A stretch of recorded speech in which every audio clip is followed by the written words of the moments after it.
Il y a 2 ans, je suis tombée sur une vidéo de Chelsea Kawai sur Instagram où elle faisait de l'acro-yoga. Et j'ai trouvé ça magique.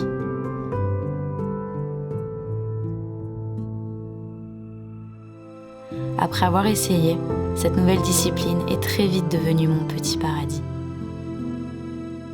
Cet endroit de dialogue avec moi-même et avec mon corps, dans le jeu, dans le dépassement de soi et dans le sport.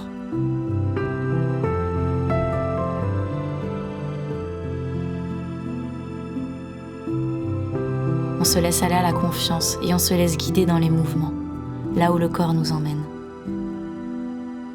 C'est assez étrange et difficilement explicable, mais le bonheur que je vis dans cette pratique est indéniable et profondément nourrissant.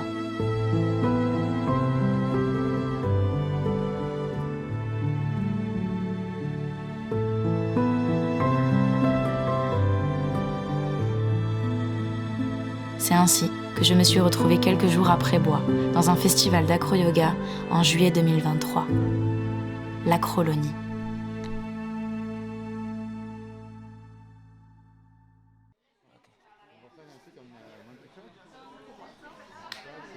Oui, plus doucement, Ouais, pardon. tranquille.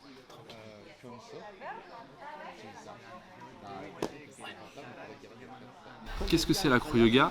L'acro-yoga, c'est un mélange en fait entre de l'acrobatie et du yoga. À l'origine, donc ça a été créé à Montréal, puis ça a été repris en Amérique avec Jason Nemer. En 2006, il a officialisé le terme. Et puis donc c'est très récent et donc c'est arrivé chez nous après. Donc on va dire année 2015, 2000, voilà, on a moins de 10 ans d'acro-yoga en France. Donc il y a 3 grands principes dans l'acro-yoga. Ce que tu vas voir le plus ici en France, c'est l'acro-yoga solaire.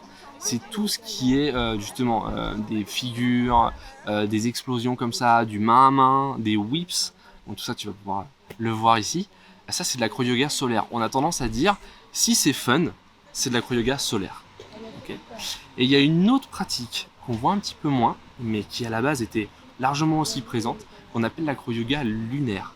L'acro-yoga lunaire, c'est l'acro-yoga thérapeutique, celui qui fait du bien, celui qui étire. Et d'ailleurs, c'est cette grande phrase aussi, si ça fait du bien, c'est lunaire. Dans l'acro-yoga solaire, qu'on pratique nous beaucoup ici, il y a 4 grandes familles. Le main à main, c'est l'action de se tenir dans les mains et de bouger là-dedans. Les whips, donc ça, le whips, ça vient du fouet en anglais, donc c'est des figures comme ça là, qui viennent fouetter, donc faire des grands mouvements, c'est très joli. Les icariens, donc du mythe d'Icare, et après les flows, donc là qui sont on va dire l'approche de l'acro-yoga plus traditionnelle, où c'est un enchaînement de figures, plus ou moins solaires, avec un peu de lumière aussi.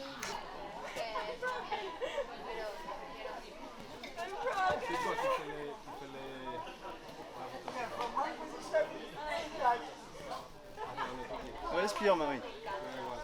Allez, bloque les talons. Ouais.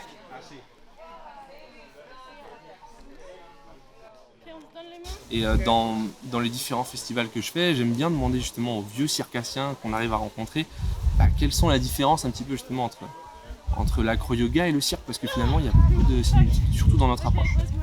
Et la réponse qui revient souvent, c'est pas tant le geste, c'est vraiment le comment on l'approche. En acro-yoga, en cirque pur, si tu n'arrives pas à faire ton équilibre, on va te dire écoute, tu en fais 50. Ok, tu en fais 50 et tu vas voir, tu vas y arriver.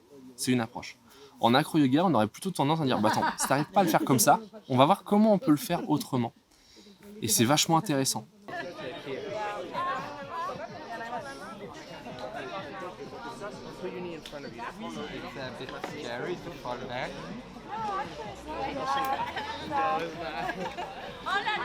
Si tu montes sur quelque chose et que ça te fait mal, on descend. L'idée c'est pas du tout de se faire mal, c'est quand même de l'acro-yoga justement. Et l'idée c'est toujours de ne pas ancrer des gestes dans la douleur, mais au contraire dans quelque chose de doux, dans quelque chose de confortable. Alors évidemment, pour arriver sur quelque chose de confortable, il faut s'entraîner, c'est difficile, mais on ne le fait pas dans la douleur. Ça c'est très important chez nous. Solide. Ok. Oui. Et là, t'envoies les épaules en arrière. Ah, ça fait peur. Tu as. Wow. Oui. Ok, je la connaissais, Car. C'est pas mal comme ça aussi. C'est cool. Ouais. En acro-yoga, si quelqu'un ne se sent pas de le faire, on ne le fait pas et il n'a pas besoin de le justifier. Vous entendrez rarement en acro-yoga « Allez, vas-y, viens, on le fait. Non, mais si, vas-y. » Non, un non, c'est un non. Point. Et c'est pas négociable.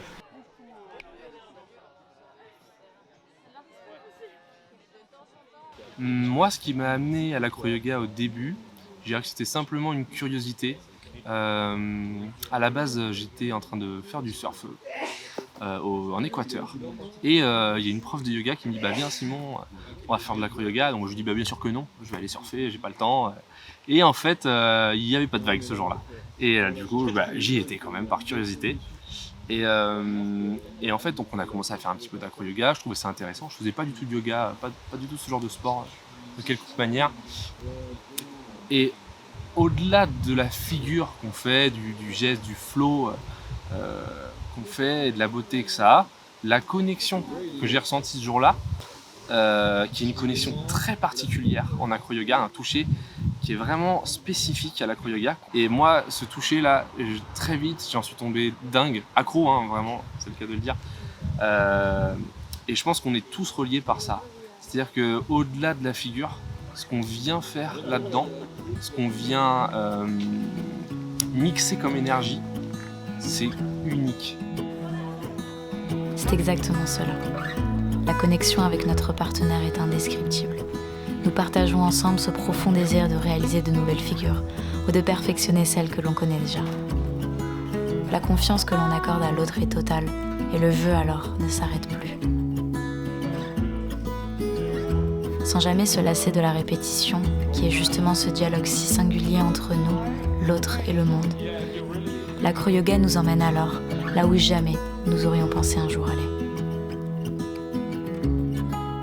J'ai donc voulu écouter d'autres personnes me parler de leur expérience de vie, de ce qu'ils sont venus chercher dans cette pratique et comprendre pourquoi aujourd'hui ils consacrent autant de temps de leur vie à faire de l'acro-yoga. My name is Meital and I'm from Israel. And I'm 37 years old. I've been doing acro for a bit more than 7 years. And I've been teaching for a little over 5 years, acro-yoga, mostly and standing. And other than that, I'm also a tattoo artist. My name is Alberto. I am an artist and I have been doing acrobatics since 20 years more or less. So I'm doing that professionally. I'm coming from Mexico City, but I have been in Europe the last 14 years in different countries. Je m'appelle Kevin, j'ai 32 ans et je suis producteur de boissons. Ouais. Je fais des études d'ingénieur en électronique. J'ai essayé de bosser, mais j'ai bossé 6 mois. Et déjà j'ai mis du temps à finir, j'ai eu du mal à finir mes études parce que c'était vraiment dur pour moi, il y avait trop de dissonance. Et justement je cherchais l'harmonie. Et en fait je trouvais pas l'harmonie dans le travail qu'on pouvait me proposer par rapport aux études que j'avais faites, tout ça.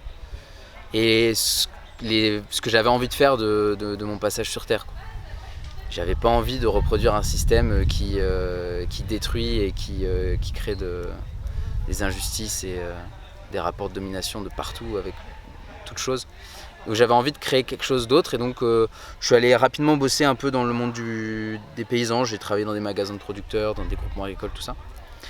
Et il y a eu un jour où il y a quelqu'un qui m'a, pendant un entretien d'embauche pour être ingénieur, et qui m'a dit, c'était un gars pour qui j'avais vraiment en plus très très peu de considération, et qui m'a dit qu'il voulait être mon manager de carrière. Et quand j'ai entendu cette phrase, je me suis dit, mais alors toi, jamais je te laisserai décider ce que tu vas faire de ma vie, tu vois.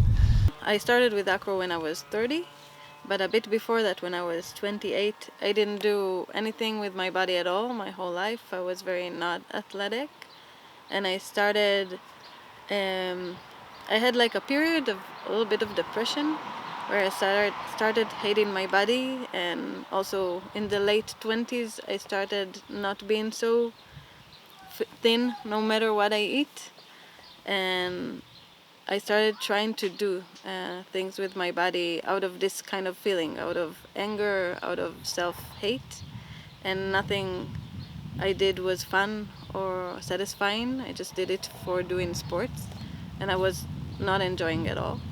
And I tried many different things because I wanted to find something that I can actually do and enjoy. And then I met acro yoga. I didn't know what it was. And the first time I did it, I already fell in love and started doing it many times a week. And I forgot all about the thing with the body and the reason for doing sports, because it wasn't like a training, it was just like having fun with other people. So I became very addicted. And that's why I also did a lot and started teaching so fast after 2 years. And it became the main thing in my life very fast. During these 20 years, it had been an amazing path of learning about myself, but also how to be related with the other one. I'm doing different kind of activities in which we have to cooperate with a partner. And it's what I like in acrobatics, but we can find it in different techniques, how we can communicate and how we can relate it to someone else. For that, well, we have to listen it, we have to adapt, we have to communicate, we have to have this moment of how we are adapting and coordinating each other. And it's actually what I like in acrobatics. Something else what I like is the communication through the body. So we're not communicating through words, but it's the body knowledge, how we are talking. Et je vois aussi qu'il y a, voilà, qu'il y a des évolutions dans la pratique de l'acro-yoga au fur et à mesure des années. Et qu'il y a effectivement des phases où moi j'ai été, et puis j'observe aussi les gens, tu vois, avec des grosses guillemets, qui s'enferment un peu des fois aussi dans une recherche du toujours plus.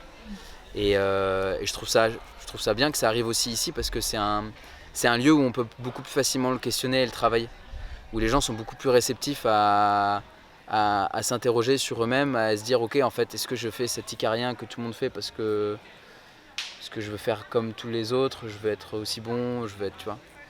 I think it's an amazing tool. Now that I know more of it, I actually use it for teaching as a tool for many different things, but I can see how it made me bond with myself and with my body, and how it involves other people. So you have to work on a lot of issues that are inside you anyway, and they are getting brought up while doing acro. If it's your self-worth, feeling of self-worth or self-identity or ego or communication with other people, being shy or being confident, issues with the body, what I look like from the outside. So many things are getting brought up while doing acro, and you can actually practice handling these things out of your normal life, kind of, in this acro environment, which can also be very, very difficult, because everyone are experiencing difficulties and we are all in this pool of emotions together. But because of that, it also makes all the highs, all the successes together so much more amazing. The dopamine, the feeling of amazement of something that you can do with your body that you did not expect of being able to do is just so filling. L'acro-yoga, c'est un peu ma bulle. C'est une bulle où je me ressource, où je côtoie des personnes qui sont très chouettes et avec qui je partage beaucoup de valeurs. C'est un peu une grande famille. And also the fact that you can share this enjoyment with someone else. You're not alone in it, like in many other sports. It's really exciting and addictive. And I think I'm also attracted to community, and it's a big part of acro. Et après avoir vécu ces moments un peu d'harmonie, et ben, ouais, tu te sens intouchable, tu vois. Et tu te dis, c'est bon, on va pas la détruire cette planète. Et on va pas continuer à détruire tous les êtres humains, et ça va le faire. Et voilà, donc c'est pour ça que je fais de l'acro-yoga, je crois. When I started doing it, I realized that my body can learn so fast. I did not do anything before, and only like at 32 started with handstands and stuff like that, and I'm now considered high level in acro. So I think my message is, if you're having fun, you can do anything. It's important to remember not to limit ourselves and just try if there is something we feel like trying.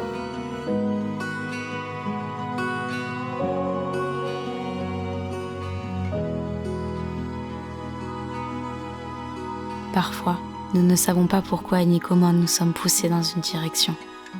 Il s'agit dès lors de s'écouter et de suivre cette petite voie. Il ne tient qu'à nous de rendre réel chacun de nos rêves, en expérimentant et en essayant. Gardons notre curiosité et explorons tout ce qui nous intrigue, tout ce qui nous attire. Nous avons cette liberté de créer la vie que l'on souhaite, de transcender les difficultés grâce à l'art, au voyage, aux rencontres. Notre pouvoir est infini.